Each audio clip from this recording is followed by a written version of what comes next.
José.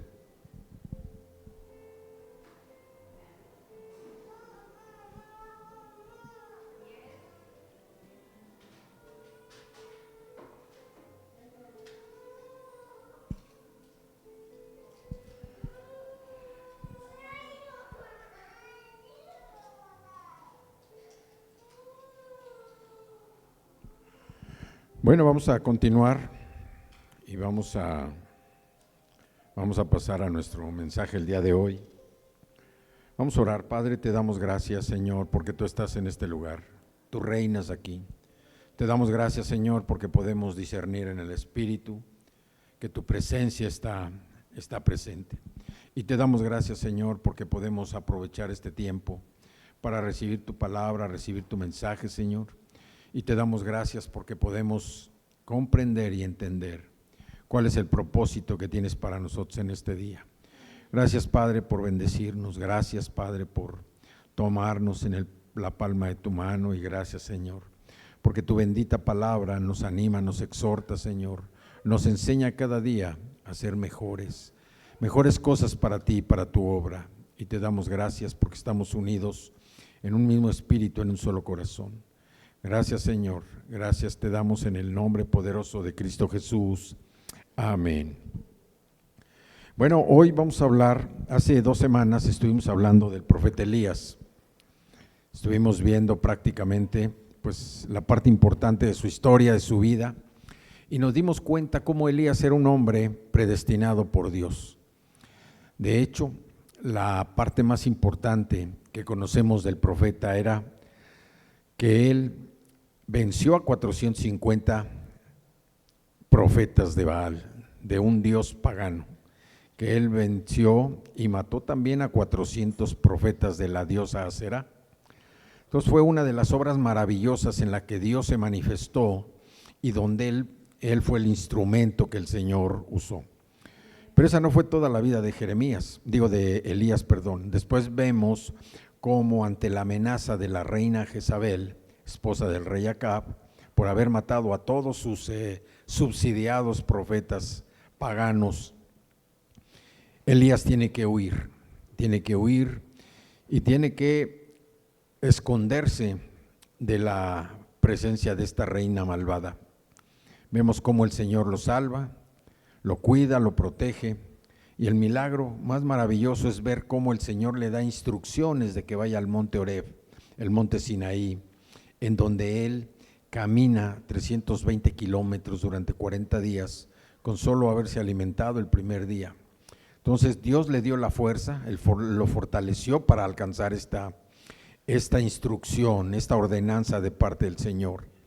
Y después ya regresa a él. Sabemos que en esta época el reino de Israel ya estaba dividido. A la muerte de Salomón, del rey Salomón, reina Jeroboam, que se convirtió en un rey malo, y vinieron muchos problemas, a tal grado que el reino de Israel se dividió en 2. Israel se quedó en el norte y Judá fue el reino del sur. Entonces, vemos también que una parte importante de Elías es la instrucción que recibe de Dios para ungir a 3 personas diferentes. Una de ellas fue el rey Hazael, como rey de Siria, lo unge. Aunque Siria era un país pagano, enemigo de Israel, Dios le pide a Elías que unja a Hazael como rey de Siria, porque Dios iba a usar a Siria como un enemigo de Israel por los pecados que éste había cometido. También le pide a Elías que unja a Jehú como rey de Israel, para que él termine con todos los profetas de Baal, con todos aquellos que adoraban a los dioses paganos. Y la tercera persona a la que Dios le dice que unja es precisamente al profeta Eliseo.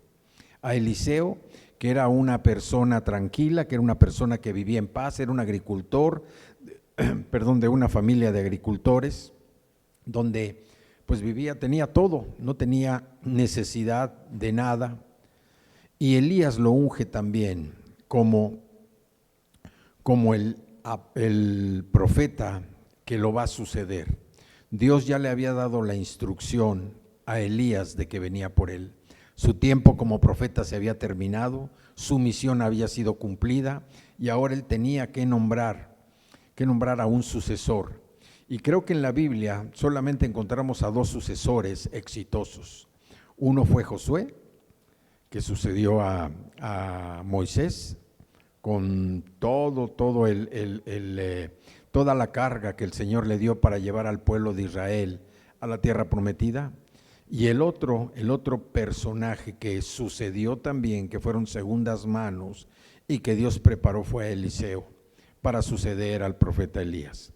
Entonces, pocos sustitutos vemos en la Biblia que desempeñan su papel de forma tan importante, igualando o en algunas ocasiones superando lo que sus maestros hicieron.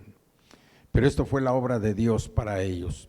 Entonces, vemos que Elías fue un profeta duro, fue un profeta que le tocó realmente desempeñar una función muy diferente, pero también una función muy agresiva, porque Elías iba directamente a reprender a los reyes. En este caso, tuvo mucho contacto con el rey Acab, tuvo muchas diferencias y Elías se encargó siempre de mostrarle la palabra de Dios. Aunque Acab no lo quisiera, Elías siempre se enfrentó con él. Y sin embargo, Eliseo, el carácter y la instrucción que Dios le da a Eliseo fue el de acercarse más a las personas. Entonces, vemos cómo Dios en su soberanía siempre coloca personas que van a servir como segundas manos para continuar su obra. Eliseo fue un líder ejemplar y vemos que hubo una diferencia notable precisamente entre Elías y Eliseo. Los dos trabajaron para el reino del norte en Israel y el nombre de Elías significa Jehová mi Dios y nos encamina, nos orienta hacia la ley del Antiguo Testamento. Elías fue un profeta precisamente duro, muy firme, muy fiero, muy fogoso también en proclamar la palabra del Señor. Y su nombre, Jehová mi Dios, nos alinea más hacia el Antiguo Testamento, hacia la ley, mientras que el nombre de Eliseo, cuyo nombre significa Jehová mi Salvador, habla de la gracia. Nos enfoca más hacia el Nuevo Testamento, nos enfoca más hacia lo que Jesús iba a venir a hacer. Eliseo dejó una ocupación pacífica que tenía, era un hombre, decía yo, agricultor, de una familia de agricultores, para convertirse en un líder espiritual de los profetas que en ese tiempo estaban sirviendo al Señor. Y Elías preparó a Eliseo en su comisión para poder cumplir con la obra que el Señor les había mandado. Abran por favor sus Biblias en el primer capítulo de Reyes, en primer libro de Reyes, en el capítulo 19, Primera de Reyes, capítulo 19, y vamos a ver el capítulo 19, los versículos del 15 al 19.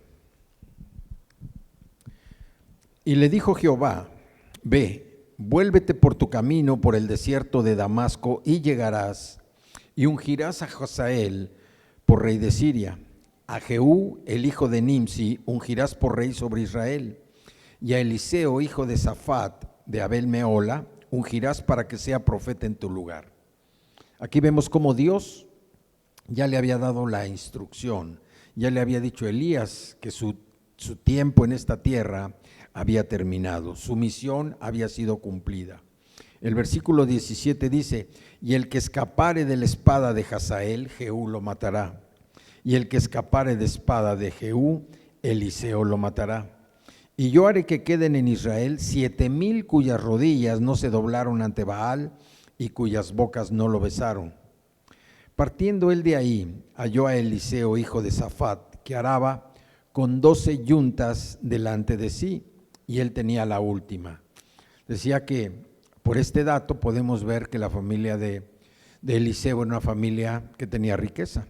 12 yuntas, quiere decir que el terreno era grande, lo que estaban sembrando.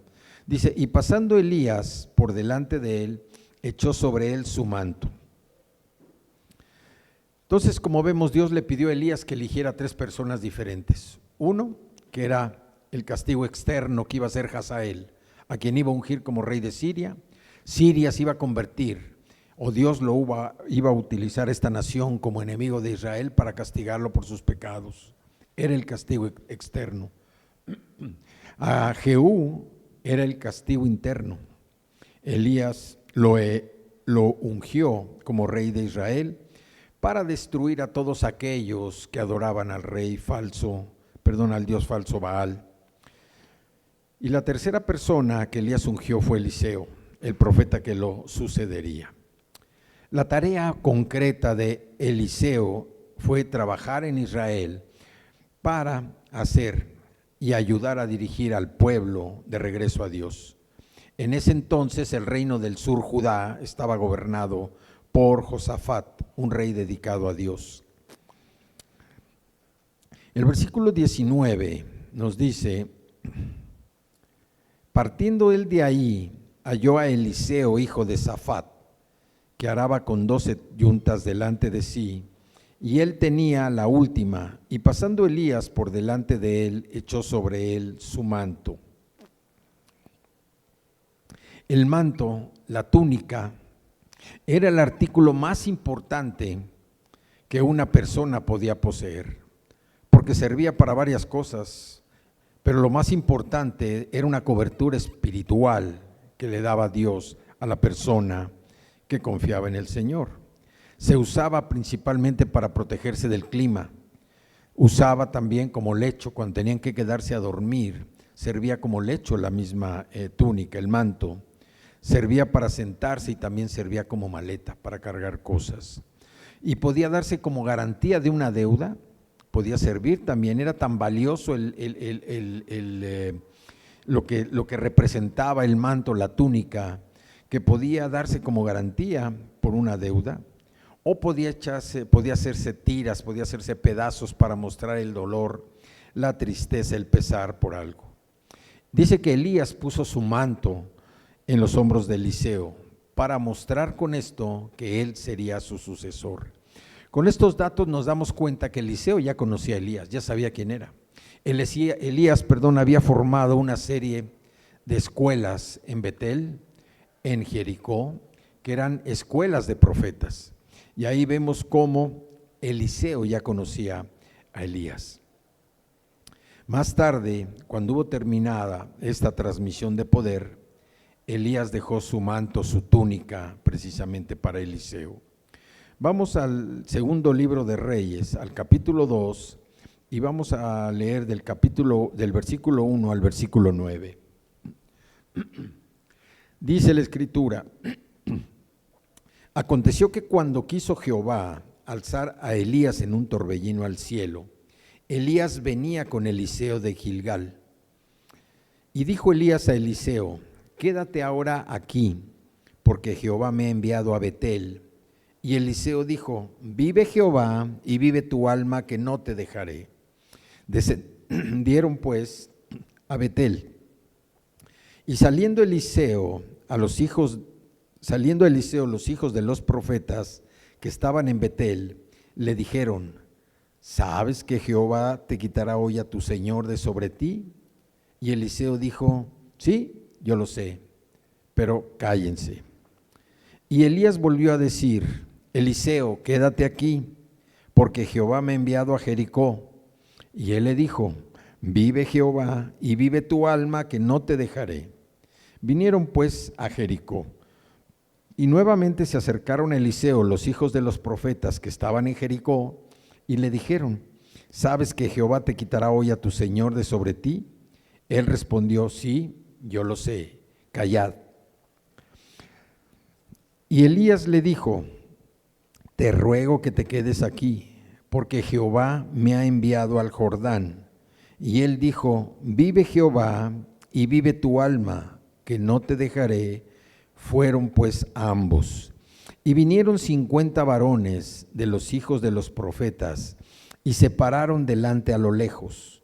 Y ellos dos, Elías y Eliseo, se pararon junto al Jordán. Aquí quiero hacer una referencia importante. La primera escuela a la que fueron fue la escuela de Betel. Si nosotros vemos la historia, lo que nos dice la historia, Betel fue un lugar donde Jacob estableció precisamente un altar al Señor. Betel fue un lugar llamado la casa de pan, una casa de oración donde Jacob pernoctó precisamente cuando vio la escalera y los ángeles que subían y bajaban. Fue la primera. La segunda escuela que fundó Elías estaba en Jericó. Jericó representa algo muy importante para el pueblo de Israel porque fue donde se derribaron los muros siguiendo las órdenes del Señor, las instrucciones de Dios. Fue la segunda. Y la tercera, el tercer lugar a donde Dios manda a Elías es al Jordán. Entonces nos recuerda precisamente a Jacob cuando está en Betel, nos recuerda a Josué como líder que iba a pasar precisamente los muros, iba a pasar el Jordán y a derribar los muros de Jericó, pero lo lleva de regreso nuevamente al Jordán. Y en el Jordán dice, tomando entonces Elías su manto, lo dobló y golpeó las aguas, las cuales se apartaron a uno y a otro lado, y pasaron ambos por los secos. Vemos aquí también la importancia que tiene la representación. Moisés abrió el Mar Rojo para liberar al pueblo de Israel de los egipcios. Tocó con su vara.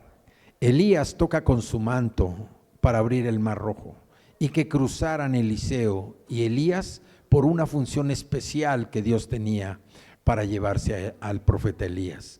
Vemos también lo significativo que tiene el hecho de que ellos tuvieran que cruzar de regreso el río Jordán. O sea, el Señor nos lleva de un lado hacia otro, pero siempre el Señor nos hace presente de lo que representa la soberanía de Él, de ver el poder que Dios tuvo para mostrarnos todo lo que pasó en estos lugares significativos.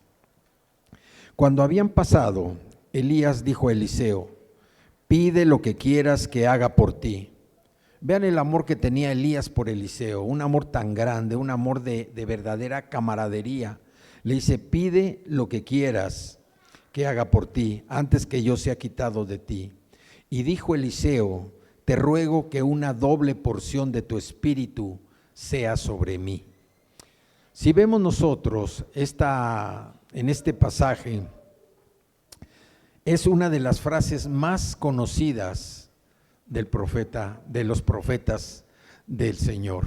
Esta frase de Eliseo: te ruego que una porción de tu espíritu sea sobre mí.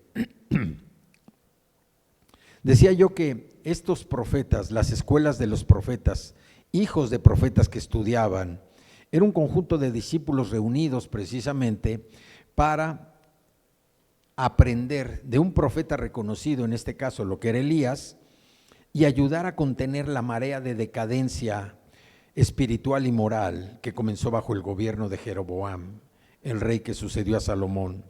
Los estudiantes fueron testigos oculares del milagro de la sucesión del ministerio profético de Elías hacia Eliseo. El manto de Eliseo era un símbolo de su autoridad como profeta. Y cuando Eliseo pide una doble porción del espíritu de Elías, está pidiendo una doble porción de su ministerio profético. No está hablando de que él quisiera tener más poder que Elías. Él sabía que el poder no lo daba el manto, el poder lo daba Dios. Y Eliseo entendió perfectamente cuál era el poder. Una cosa es la sucesión de realizar el trabajo físico que Dios le había encomendado al profeta Elías. Eliseo ya estaba preparado para desarrollar ese trabajo físico, ese trabajo natural. Pero el manto no solo representaba el poder natural, representaba el poder espiritual y la autoridad que Dios le había dado precisamente a Elías y que ahora se la daba a Eliseo. Si nosotros vemos un poquito también dentro de lo que habla el libro, los primeros 5 libros, era la costumbre que el primogénito recibía una doble porción de la herencia del padre. Esto lo vemos precisamente en las costumbres que hasta la fecha se siguen respetando dentro de los judíos. Eliseo estaba pidiendo ser heredero de Elías, su sucesor, el que iba a continuar con el trabajo, pero no solamente con el trabajo físico, porque el trabajo físico era el desgaste para el cuerpo, pero el éxito, el verdadero logro y la profundidad del trabajo de Elías lo iba a representar el trabajo espiritual que ahora Dios le estaba confiriendo con poder y autoridad precisamente a Eliseo. La decisión de conceder la petición de Eliseo no dependía de Elías, porque Elías de cualquier manera le dice que cosa difícil ha pedido. ¿Por qué? Porque le está pidiendo algo que Elías era incapaz de poder darle a Eliseo, de poderle cumplir lo que Eliseo quería. Eliseo sabía que esa decisión de conceder a su petición, era exclusivamente de Dios. Dios era el único que podía cumplir esa petición, que podía otorgar esa petición precisamente a Eliseo. Y Dios se la concedió, pero tuvo que pasar una confirmación. Dios le concedió esta petición a Eliseo porque los motivos de Eliseo eran puros, eran transparentes, eran motivos, vamos a decir, espirituales, pero eran motivos donde Eliseo se estaba sometiendo verdaderamente a la autoridad de Elías y a la autoridad de Dios.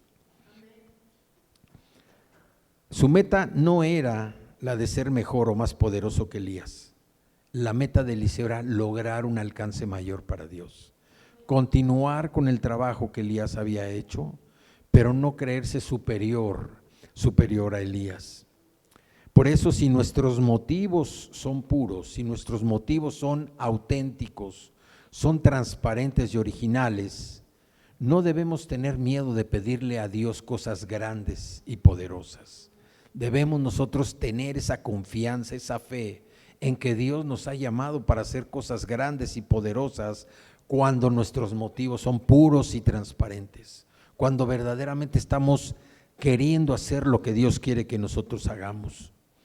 Cuando le pedimos a Dios el poder para desarrollar, desempeñar nuestras habilidades, nuestros talentos, primero que nada necesitamos nosotros examinar nuestros deseos, deshacernos de cualquier egoísmo que encontremos dentro de nuestro corazón, deshacernos de cualquier orgullo, deshacernos de cualquier cosa que pueda impedir que esos grandes logros que el Señor tiene para nosotros se puedan cumplir.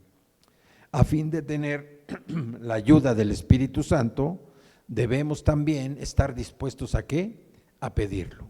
Y como decía ahorita la palabra de bienvenida, debemos pedir con fe. Debemos pedir con esa fe, como dice Hebreos 11:1. Es pues la fe, la certeza de lo que esperamos, la convicción de lo que no vemos. Debemos tener esa fe para tener la disposición de pedir con la ayuda del Espíritu Santo. Ahora, ¿qué era lo que hizo Elías? ¿Cuál fue el trabajo que desempeñó Elías independientemente de haber luchado contra Acab y contra la reina Jezabel? De haber destruido a los 450 y 400 profetas de Baal y de Acera. ¿Qué es lo que hizo Elías? Elías fue a las 2 escuelas que él había fundado, la de Betel, como ya explicamos, y la de Jericó, 2 lugares representativos de la historia del pueblo de Israel. Él era el instructor principal, era el maestro, y se dirigió a los jóvenes una vez más antes de partir, antes de dejar la escuela en manos de Eliseo. Imaginemos por un momento haber sido alumnos del profeta Elías, que hubiéramos sido nosotros hijos de profetas y que estuviéramos en esas escuelas. Hoy nosotros nos damos cuenta también de lo que se transmite en los lugares de estudio, en los centros de estudio, que todo va protegido, entre comillas, por preparación académica, por preparación física, por preparación espiritual, pero también todo va protegido entre comillas, porque sabemos que detrás de toda esa preparación, de todo ese conocimiento que se transmite, hay cosas espirituales tremendas que quieren gobernar a los alumnos, adoctrinarlos para que ellos se incluyan y se incorporen a lo que este mundo quiere. Yo me imagino que haber estado en esas clases, en esa última clase del profeta Elías, ha de haber sido algo especial. ¿Por qué? Porque Elías no tenía nada sucio, no tenía nada irónico, no tenía nada opaco, no tenía nada triste que transmitir a sus alumnos. Él sabía que su tiempo había llegado a su fin, su tiempo había terminado, había cumplido con su misión y que Dios lo había llamado. Pero también de aquí nosotros aprendemos que el mundo es tan breve, tan corto, que debemos vivir como los que se están muriendo. Debemos hacer más cosas de las que el Señor nos ha llamado a hacer. Elías también le ofreció a su amigo Eliseo: pide lo que quieras que te haga, lo que quieres que haga por ti antes de que yo sea quitado de ti. Elías le estaba ofreciendo a su amigo, a Eliseo, que le pidiera lo que quisiera. Y Eliseo, no digo yo de una manera pretenciosa, sino de una manera humilde, dice: yo quisiera la doble porción de tu espíritu. Estoy tan admiro tanto tu trabajo, que yo quisiera hacer todavía más, no por superarte a ti, sino para que Dios verdaderamente sea conocido en más lugares. Si algo podemos hacer por nuestros amigos, por nuestros familiares, tenemos que hacerlo ahora. ¿Por qué? Porque todo lo que te viniere a la mano para hacer, dice la Escritura, hazlo según tus fuerzas. Acompáñenme a Eclesiastés, capítulo 9, versículo 10. Aquí vamos a hablar respecto a los familiares y amigos. Este libro lo escribió el rey Salomón. Dice el versículo 10: todo lo que te viniere a la mano para hacer, hazlo según tus fuerzas, porque en el Seol a donde vas no hay obra, ni trabajo, ni ciencia, ni sabiduría. Cuando Salomón dice que los muertos no saben nada y que no hay trabajo, ni planificación, ni conocimiento, ni entendimiento en la muerte, no está contrastando la vida con la vida espiritual, con la vida después de la muerte, sino la vida contra la muerte. Una vez que mueres, tú ya no puedes cambiar nada de lo que hiciste antes. La resurrección es una nueva vida después de la muerte, pero este era un concepto vago para todas las personas del Antiguo Testamento. Esto solo queda claro después de que Jesús fue levantado de los muertos. Ahora, nosotros vivimos en un mundo de incertidumbre. Toda la gente vive con incertidumbre sobre el futuro, pero de lo que sí están todos estamos ciertos, es de que un día nuestro cuerpo ya no va a funcionar, vamos a morir. Salomón recomienda que se disfrute la vida como un regalo de parte de Dios. Él quizá pudo haber estado criticando a quienes posponían todos los placeres por acumular riquezas, pero él pregunta: Salomón, ¿de qué valen las riquezas? ¿De qué vale todo lo que tienes? Dice: es importante disfrutar de los regalos de Dios mientras podamos, porque el futuro es muy incierto. Y no es difícil pensar en los casos donde nosotros vemos que el más rápido o el más fuerte no es el que siempre gana. El sabio pasa hambre y los inteligentes muchas veces no son recompensados ni con riquezas ni con honor. Cuando se ven casos así, las personas dicen que la vida es injusta y tienen razón. El mundo es finito y el pecado ha torcido la vida en este mundo, haciendo todo lo contrario a lo que es el propósito de Dios. Aquí lo que Salomón está haciendo, está tratando de reducir nuestras expectativas a que las pongamos en las manos de Dios, que nuestras expectativas descansen precisamente en el poder de Dios sobre nuestra vida. Y el libro de Proverbios enfatiza precisamente ¿Cómo sería la vida si todos actuáramos con justicia? Eclesiastés nos explica también que todo lo que sucede a menudo en nuestro mundo es imperfecto y pecaminoso. Por eso debemos mantener nuestra expectativa en el único ser, en el único poderoso, el único que tiene el control de todas las cosas, que es Dios, el único que mora en nuestros corazones, que es Cristo, y seguir la guía del Espíritu Santo. Por eso no dejemos que las injusticias de la vida nos impidan realizar nuestro trabajo serio y dedicado en la casa, en el hogar, en nuestro trabajo, en la escuela, en el ministerio, en todo lugar donde nosotros estemos. Nuestro trabajo tiene que ser serio y dedicado, porque nosotros servimos a Dios, a un Dios todopoderoso, no a la gente. Nosotros servimos a Dios. Y nosotros, dice Colosenses 3:23, que debemos hacer todo de corazón, como si fuera todo para Dios. Acompáñenme al segundo, igual ahí en el segundo libro de Reyes. Vamos a los versículos 10 al 14. Dice el versículo 10, Elías dice: cosa difícil me has pedido. Si me vieres cuando fuere quitado de ti, te será hecho así, mas si no, no. Cosa difícil has pedido, pero no está en mí. Si me ves cuando yo sea quitado de ti, te será hecho así, mas si no, no.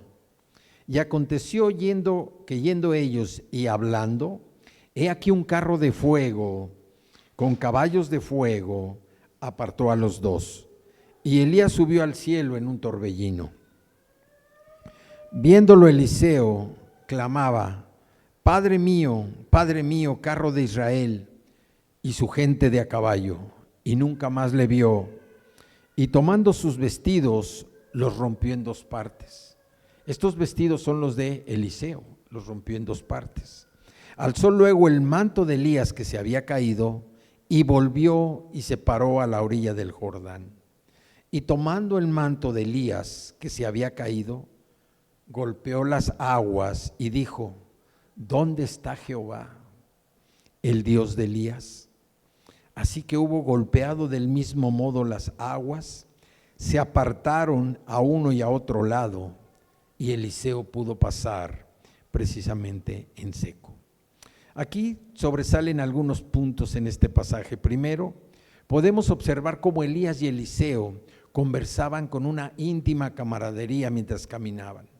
Elías tenía mucho que decirle a Eliseo y estaba próximo a partir en medio de tiempos peligrosos. Elías ya había vivido precisamente sus tiempos de mucho peligro, donde había arriesgado su vida y estaba a punto de morir. Él sabía que su misión había terminado y ahora lo que tenía era transferirle esos conocimientos, transferirle la experiencia, pero sobre todo que Elías pudo tener una relación personal con Dios. Y el ejemplo más grande que Elías le dio a Eliseo y que nos da a nosotros es que no hay nada más grande, nada más poderoso, nada más seguro para nosotros que buscar siempre el consejo de Dios. Esa cercanía con Dios, la relación personal con el Señor es lo que nos da a nosotros la confianza de saber que lo que estamos haciendo es correcto. Amén.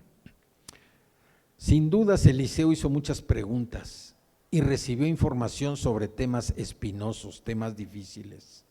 Por eso nuestras conversaciones sean siempre estas, conversaciones que edifiquen, conversaciones que construyan. Aquí Elías estaba a punto de morir, vamos a decir virtualmente, estaba a punto de morir y le tenía que aprovechar el tiempo para platicar con Eliseo.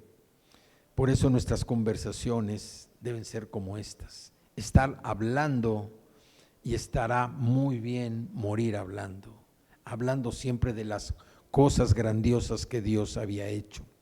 En Malaquías, no lo busquen, en Malaquías 3, hay un versículo que dice: entonces los que temían a Jehová hablaron cada uno a su compañero, y Jehová escuchó y oyó, y fue escrito libro de memoria delante de él, para los que temen a Jehová y para los que piensan en su nombre.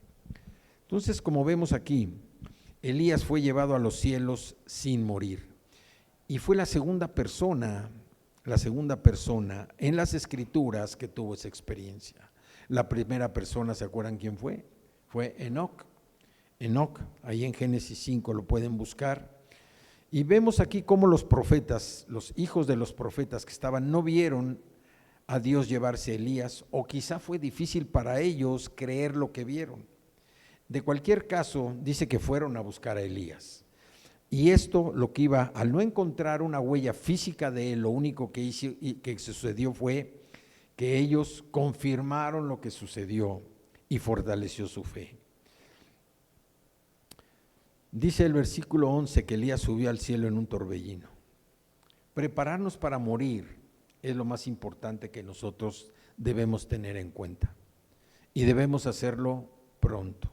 No quiero decir con esto que nosotros no vayamos a morir o que nos vayamos a morir mañana, no lo sabemos, el tiempo solamente Dios lo sabe, pero lo que sí es cierto es que nosotros tenemos esa seguridad y garantía de saber que Dios tiene el tiempo para nosotros y nosotros tenemos que aprovechar ese tiempo. Primero debemos aprender a soltar las cosas. No debemos tener todos los días las cosas atadas a nosotros, las preocupaciones, las angustias, las cosas que quieren oprimirnos. No debemos tenerlas atadas. Nosotros debemos soltar todo lo que tenemos para disfrutar precisamente de esa relación personal con el Señor. ¿Por qué hemos de aferrarnos a algo que la muerte nos va a arrebatar? ¿Por qué depositamos nuestra pasión en algo perecedero que se va a esfumar ante nuestros ojos? No vamos a podernos llevarlo cuando tengamos que partir.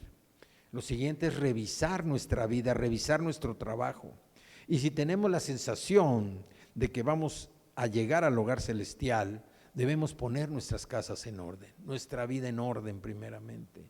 Reflexionar sobre lo que hemos estado haciendo mal, lo que no ha funcionado en nuestra vida, corregir el camino. Dios dice que Él endereza nuestros pasos, endereza nuestra senda, para que nosotros podamos tener esa vida que Dios quiere que nosotros tengamos. Vemos, dice, a partir del versículo 13, que hubo 3 incidentes que fueron testimonios de la comisión de Eliseo como profeta de Dios. Primero dice que él se acercó, ya que vio que partió Elías, recogió el manto, la túnica de Elías, y dice que llegó al Jordán, al río Jordán. Y la confirmación de que Dios le estaba otorgando el mismo poder o el doble poder, porque fue doble la unción que Dios le dio al profeta Eliseo, fue cuando golpeó el río Jordán y las aguas se abrieron. Fue nuevamente esa confirmación porque marcó el regreso de Eliseo nuevamente a Jericó, luego a Betel y luego a donde él iba a vivir. Entonces, Eliseo se convirtió en el jefe de los profetas de Israel bajo el poder y la autoridad supremos ¿de quién? De Jehová, del Señor. Dice que cuando Eliseo golpeó el agua, no fue por falta de respeto a Dios o a Elías, fue una súplica para que Dios confirmara que él lo había asignado como el sucesor de Elías. Vemos cómo Eliseo, a pesar de todo lo que fue, porque veamos cómo fue su resistencia. Primero cuando Elías le dijo, espérate aquí porque tengo que ir a Betel. No, dice, no te voy a dejar, yo me voy contigo. Y se fue con él, fue la primera vez. La segunda vez le dijo, quédate aquí porque el Señor me está mandando a Jericó. No, no te voy a dejar, yo me voy contigo. Y a pesar de que los profetas ya le habían dicho, ¿verdad?, que su Señor se iba a ir, su maestro. Y la tercera cuando le dice, quédate aquí porque me voy a ir al Jordán. No, no te dejo, me voy contigo. Y precisamente cruzando el Jordán fue donde él pudo rescatar el manto, la túnica de Elías. Vemos cómo el esfuerzo que nosotros hacemos muchas veces parece un esfuerzo inútil, pero para Dios nada es inútil. Todo el esfuerzo que hacemos siempre tiene valor para Dios. No importa lo que esté sucediendo. Dice el Señor también que nosotros, antes de hacer cualquier cosa, antes de acercarnos a las personas incrédulas, primero tenemos que acercarnos a Cristo, porque Cristo es el que va a abrir nuestra mente, nuestro corazón. ¿Dónde está Jehová, el Dios de Elías? Esta frase es impactante. Eliseo está preguntando, dice, el manto ya lo tenía, ya tenía el manto, ya tenía el poder. Lo que le faltaba, ¿qué era? La autoridad. Y la autoridad, por eso Eliseo dice, ¿dónde está Jehová, el Dios de Elías? Ya tengo la primera parte, que es el manto, ya sé que voy a ser su sucesor, voy a ser el maestro de los profetas en su escuela, pero la autoridad, ¿dónde está?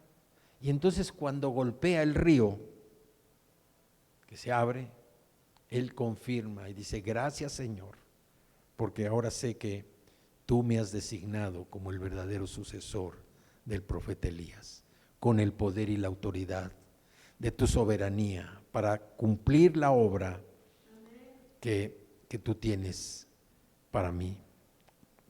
Por eso nosotros, muchas veces cuando vamos a un lugar que se dice cristiano, muchas veces cuando leemos un libro cristiano, cuando estamos en el tiempo de la oración, cuando estamos en nuestro devocional, cuando estamos en una congregación muy grande o en una congregación, o cuando estamos en la presencia de algún gran predicador o de algún gran grupo, nuestra principal pregunta debe ser, ¿dónde está Jehová, el Dios de Elías? ¿Está aquí? Porque si no es así, si no encontramos a Dios en estos lugares, ¿qué hemos encontrado? Nada, nada, un lugar vacío, un corazón apasionado por encontrar al Señor, pero a lo mejor no encontramos nada, un lugar vacío. Ahora, una gran carga de responsabilidad recayó sobre Eliseo.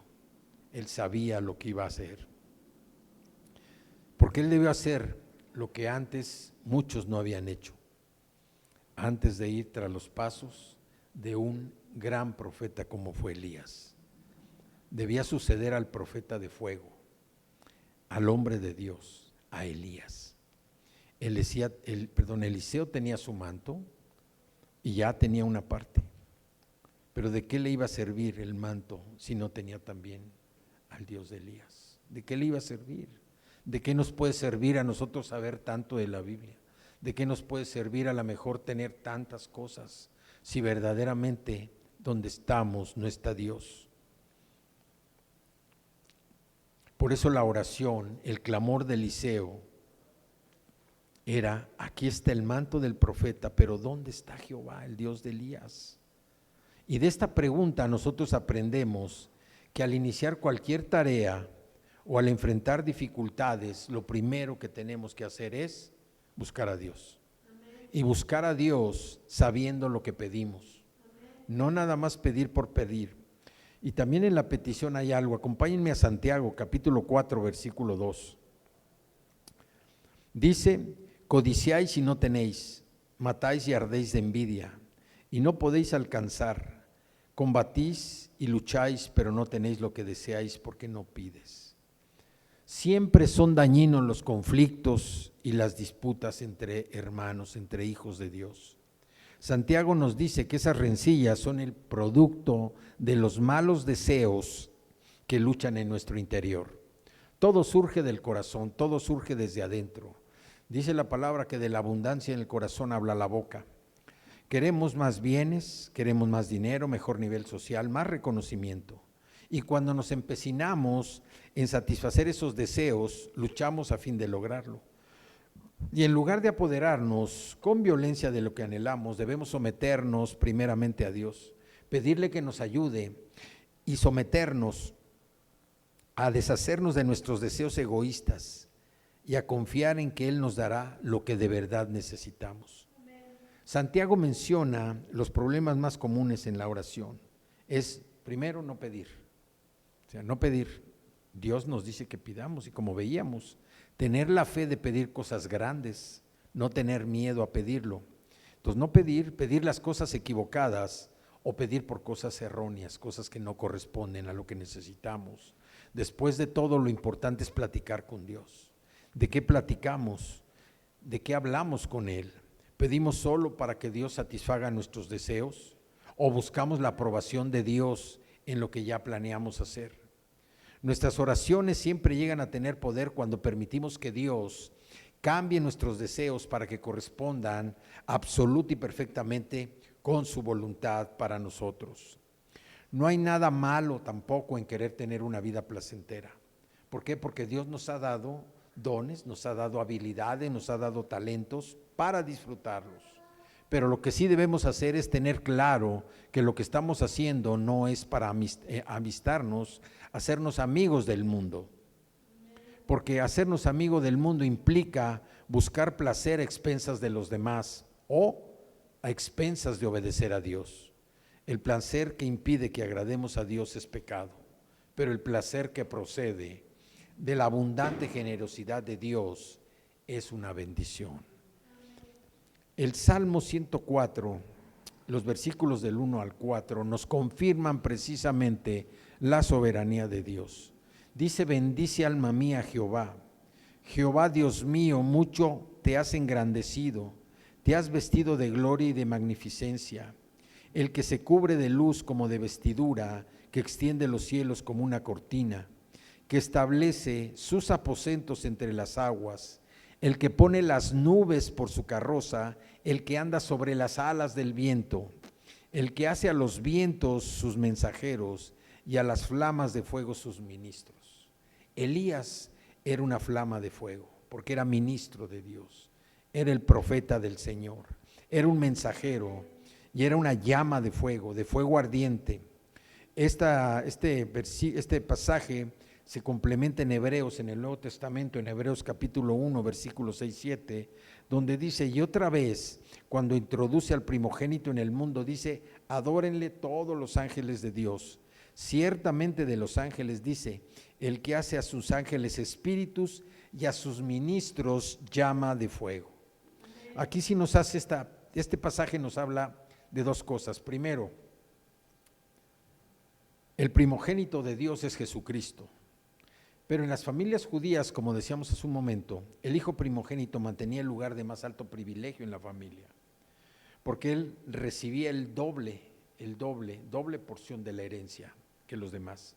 Sin embargo, también tenía el privilegio en donde descansaba la responsabilidad cuando ya no estaba el patriarca de la familia.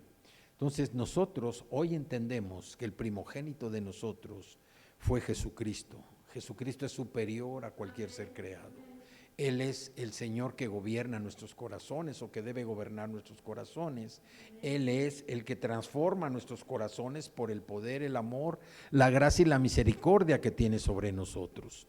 No hay nadie más importante en nuestra vida que Jesucristo. Y por eso, así como Eliseo nos enseña a través de la oración que hizo, ¿dónde está Jehová? ¿Dónde está el Dios de Elías? Nosotros debemos buscar a Dios con esa pasión, con ese afán, con esa necesidad que tenemos cada vez que estemos enfrentando una situación, cada vez que estemos tranquilos, cada vez que estemos contentos o alegres, buscar a Dios en cualquier momento. Y es la respuesta que vamos a tener del Señor. Entonces, ¿qué podemos concluir de todo esto? Cosas muy importantes e ilustrativas para nosotros. Primero, Eliseo sugiere el ministerio de Cristo. Mientras que Elías fue un profeta muy fuerte, fue un profeta que denunciaba. La tarea de Eliseo era de enseñar, de ganar. Elías no tenía un hogar establecido. Eliseo disfrutaba de la paz de un hogar. Elías era conocido por su cabello largo y su manto peludo. Eliseo por su bastón y su cabeza calva. Hay un pasaje en la Biblia donde unos jóvenes, 42 jóvenes, se burlan de Eliseo porque estaba pelón. Y Eliseo no hace nada, ni siquiera los maldijo, nada más dijo: Señor, toma en cuenta de estas personas. Y dice que salió un oso y se echó a los 42. El poder, la autoridad que Dios le había dado. Elías era principalmente profético. Elías tenía un ministerio profético. La obra de Eliseo era principalmente milagrosa. Y era doble porción, porque Eliseo tuvo 18 encuentros con personas. 18 encuentros donde hizo milagros para ayudar a las personas. Elías reprendía a los reyes, Eliseo era amigo y admirador de las personas.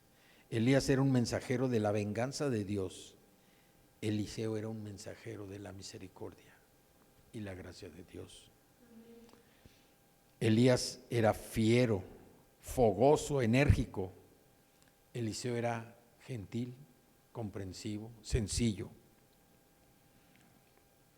Elías era una figura solitaria. Eliseo era una persona sociable. Elías tuvo una desaparición extraordinaria de la tierra. Eliseo tuvo una muerte ordinaria. Eliseo tuvo un gran ejemplo al seguir el profeta Elías. Permaneció con su maestro hasta los últimos momentos de la vida de su maestro en la tierra. Estuvo dispuesto a seguirlo y a aprender para obtener más ayuda para hacer el trabajo al que Dios lo había llamado. Tanto Elías como Eliseo concentraron sus esfuerzos en las necesidades particulares de las personas que los rodeaban. Elías fue valiente porque confrontó y expuso la idolatría del pueblo de Israel, ayudando así a crear una atmósfera donde la gente podría adorar a Dios de una manera libre, pública y soberana. Después le tocó el turno a Eliseo para demostrar la naturaleza poderosa y amorosa de Dios para todos los que vienen a Él en busca de ayuda. Pasó menos tiempo en conflicto con la maldad, Eliseo, pero pasó más tiempo en dar cuidado compasivo a las personas. Eliseo vio más en la vida que la mayoría de las personas, porque reconoció que con Dios había más para vivir. Eliseo era lo que transmitía. Él sabía que todo lo que somos y todo lo que tenemos proviene de una persona, que es Dios. Los milagros que ocurrieron durante el ministerio de Eliseo, pusieron de manifiesto que las personas debían tener un contacto personal con el Dios Todopoderoso. Elías habría estado muy orgulloso de su sustituto. Y también nosotros tenemos grandes ejemplos para seguir. Los ejemplos que nos da el Señor a través de su palabra, ejemplos de personajes como Elías y Eliseo, pero también las personas que han influido positivamente en nuestras vidas. Hay muchas personas que han influido en nuestras vidas de una u otra manera, que han aportado algunas cosas tan importantes, que por eso estamos hoy de pie aquí también. Digo, por la gracia y la misericordia de Dios, que tenemos que resistir la tendencia de pensar en las limitaciones que nuestros antecedentes familiares o el ambiente crea para nosotros. Dice que ya ninguna maldición hay en nuestra vida, puesto que la sangre de Cristo ha lavado todo nuestro pasado, ha lavado toda maldición que había para nosotros y para nuestras generaciones. Por eso debemos pedirle a Dios que nos utilice para su propósito. Y quizás como Elías debamos tomar una postura en contra del error, o como Eliseo, mostrar compasión, misericordia por las necesidades diarias de aquellos que nos rodean. Por eso tenemos que pedirle a Dios que nos use como solo Él puede hacerlo, que seamos verdaderos instrumentos, así como Elías y como Eliseo fueron verdaderos instrumentos para la gloria y la honra del Señor. Finalmente, ¿cómo podemos concluir con este mensaje? Que debemos amar más los caminos de Dios que nuestros propios caminos. Dios nos ha dado la muestra, nos enseña a través de este pasaje y a través de estos dos hombres tan importantes en la historia del pueblo de Israel y en la historia de la humanidad, que sin Dios nada se puede hacer, y que la obediencia que tenemos nosotros a Dios siempre va a traer bendición, que debemos buscar a Dios en cualquier circunstancia, en cualquier situación, que debemos ser obedientes, que debemos pedir cosas grandes con fe, porque sabemos lo que estamos pidiendo. No pedir nada más por pedir, ni tampoco pedir cosas equivocadas, cosas que sabemos que no representan una necesidad para nosotros. Deshacernos de nuestros deseos egoístas, de nuestra vida orgullosa, y ser humildes para que Dios siga haciendo su obra a través de nosotros. Vamos a orar y darle gracias al Señor por este mensaje, darle gracias a Dios por todo lo que nos enseña, que lo que hagamos siempre preguntemos, ¿dónde está el Dios? Escuchemos esta pieza, esta canción que habla mucho. Es una canción de hace 30 años y escuchemos lo que dice la letra, parece como si fuera de hoy.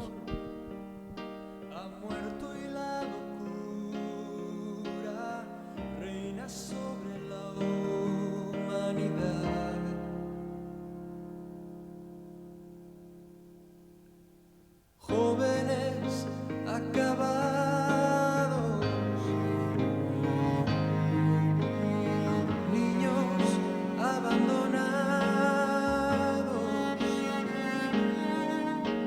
a precio de placer y decidiendo solo el interés. ¿Dónde queda la justicia y la venganza? ¿Dónde quedan el castigo y la razón? ¿Por qué callas tú, Señor, y nos olvidas? ¿Cómo puedes permitir tanto dolor?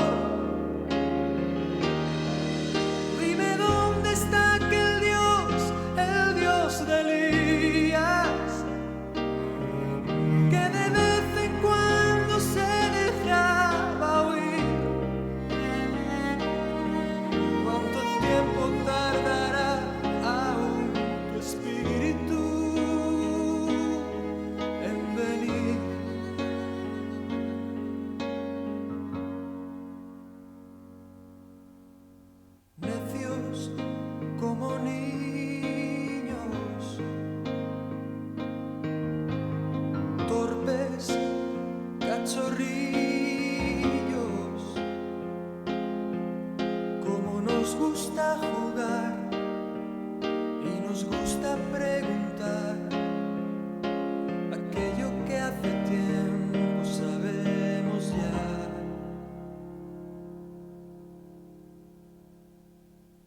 Dios aún sigue hablando.